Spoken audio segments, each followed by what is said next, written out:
How can one man say all the right words and still be so completely wrong? That's a question that we're left with after we read this section of Mark's gospel with Peter and Jesus finding themselves in striking conflict. The conflict emerges after Jesus starts asking questions. That's the sort of thing he does.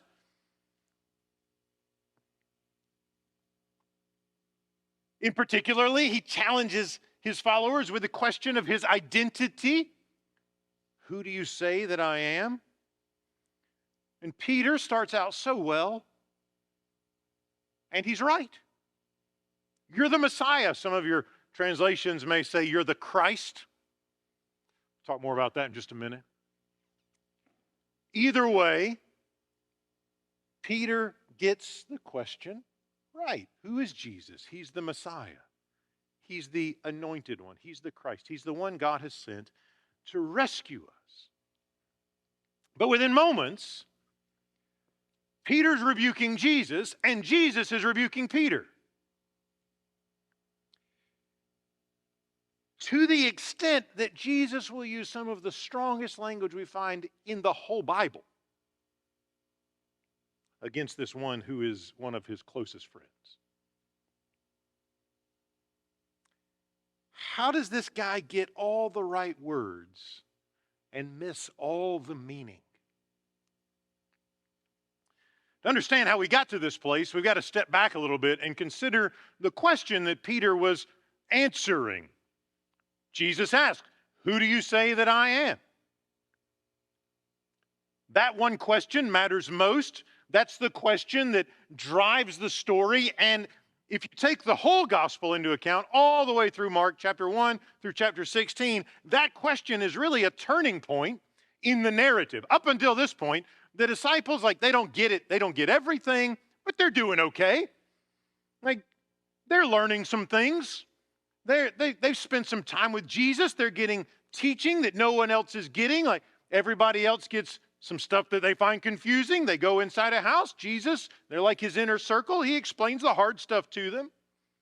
So things are going well. It feels pretty good.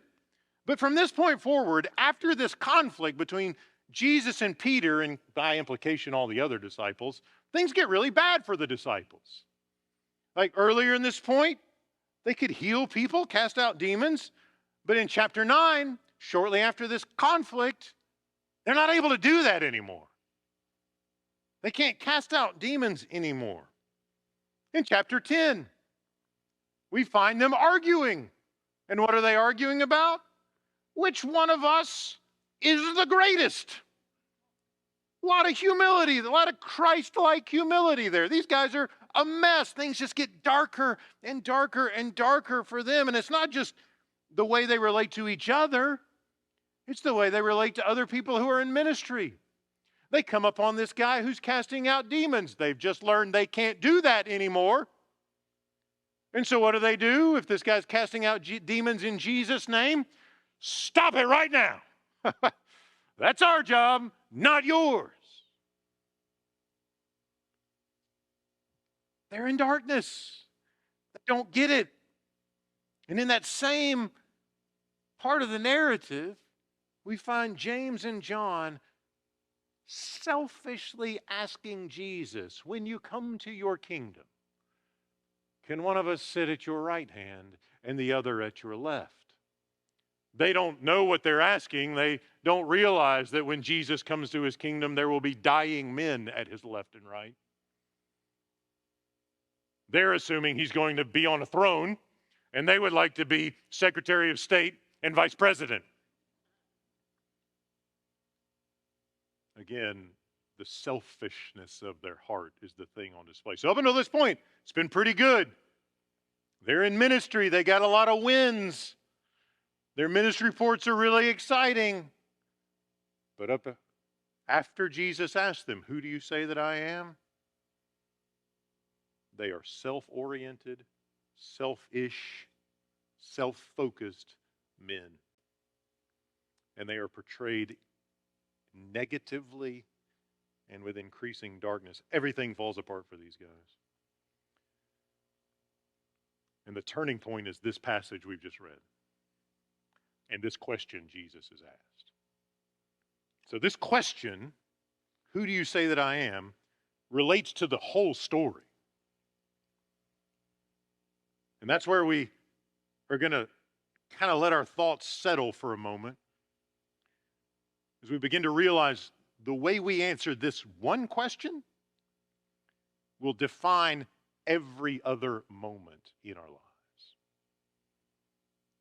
We'll call that the bottom line today. There'll be one of those every week. The way we answer this one question, who do you say that I am, doesn't just make a difference in the moment the question is asked. Every moment of our lives from that point forward is defined by the way we answer that question. Now, if we're going to wrestle with that, understand it, we've got to take a look at this text. And the text raises more than one question. That one question is the most important question. But we've got Jesus. He and his 12 disciples are traveling, as they did. They're on their way to a village called Caesarea Philippi, a collection of villages around it. And as they're going, Jesus starts asking them questions. He doesn't begin by asking them who they think he is. First, he kind of asks them about, what are the rumors? What are people saying? You guys are out there. You've been going out in mission. You've heard of what people are saying. What are they saying about who I am? What's the word on the street? And the disciples have got some information for him, don't they? Well, some people say you're John the Baptist. Yeah, we know he got killed, but maybe you're John the Baptist back to life. And other people are saying, well, it's more like Elijah or one of the other prophets. That's a big deal, isn't it? All of a sudden, the great prophets from the Old Testament are coming back. Jesus is like, all right, that's good. We got it. That's helpful to know what people are saying, but I've got another question. And he looks right, you can imagine, he looked right at these guys. Maybe he looked right at Peter. Who do you say that I am? And all of a sudden, the moment intensifies. This isn't, what are the rumors? What's the word on the street? It's, what are you going to do with what you've discovered about me? Who do you say that I am? And Peter pipes up. We're not surprised by that. This guy's always trying to go first, isn't he? Frequently gets himself in trouble. Peter resonates with me. I appreciate this guy. He'll speak up, and then he's got to walk it back and just figure it out. It's kind of talk first, think later guy, right? You got to love him. You're the Messiah. Some of your translations, we said, may say the Christ. What's behind that? Messiah is the Hebrew word for anointed one. Christ is the Greek word for anointed one. So it just depends on which one they're following there. But you get the idea that Peter's saying, you're the guy that God has sent. You're the one God picked, and he's sent here to us to rescue us, to redeem us, to save us. You're the guy. You're the Messiah. You're the anointed one of God. And he gets that right. Jesus is the Messiah. He is the one that God has sent to save his people. And then Jesus says something surprising. I think it's surprising. He says, don't tell anybody. Now you hear us around here, we're like, let's tell everybody. That's what we do. We're the church. We tell people about Jesus. Yet here we are, and Peter's in this situation where he gets the answer right. And all of a sudden, Jesus is like, shh. We'll understand that better in just a second, but let the counterintuitive nature of that instruction sit with you for a second. You're the Messiah. Don't tell anyone. And then Jesus begins to teach. Here's what that means. Calls himself the Son of Man, which comes from the book of Daniel. It's one of the names that Jesus used for himself. In Daniel, that title was associated with the Messiah. When the Messiah comes, we're going to call him Son of Man. So that's a way of Jesus affirming that he gets the title right.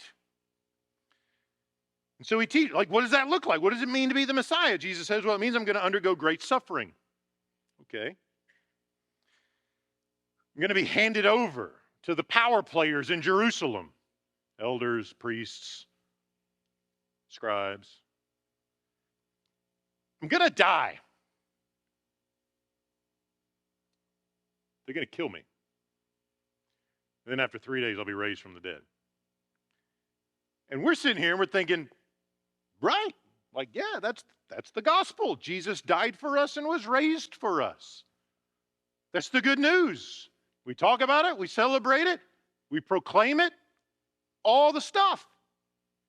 But Peter doesn't respond with celebration, does he? Peter doesn't go, yeah, the gospel, Jesus died and was raised. That's great. Priority. First things first. No, Peter says, Jesus, come over here.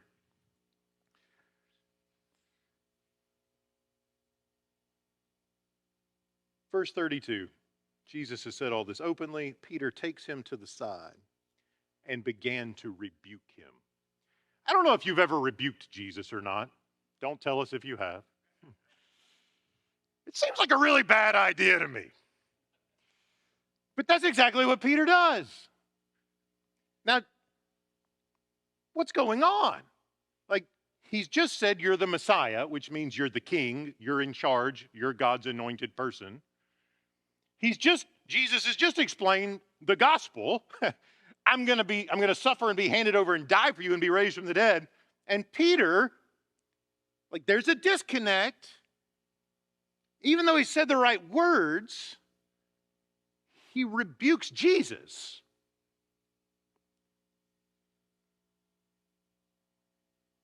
What does he not understand? What does he not get? We know the Messiah is supposed to die for us and be raised.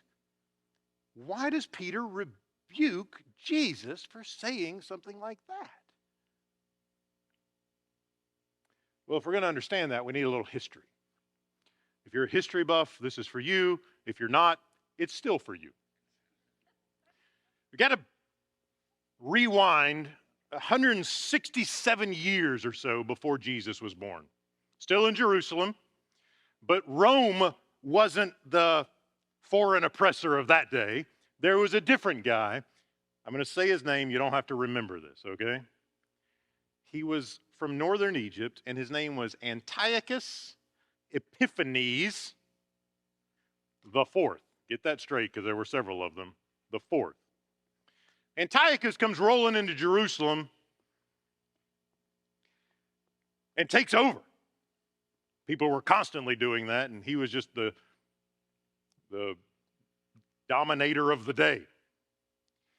When he got there, he wanted to really show the disregard he had for the people and their religion.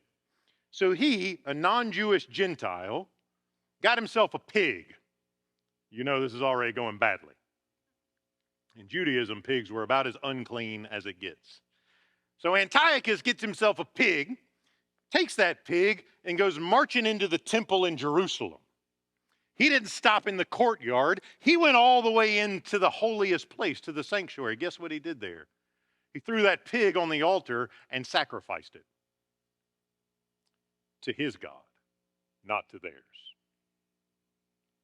So you've got a foreign guy, a Gentile. They didn't get to come into that space. Their very presence, like, they would kill you if you came that far and you weren't Jewish.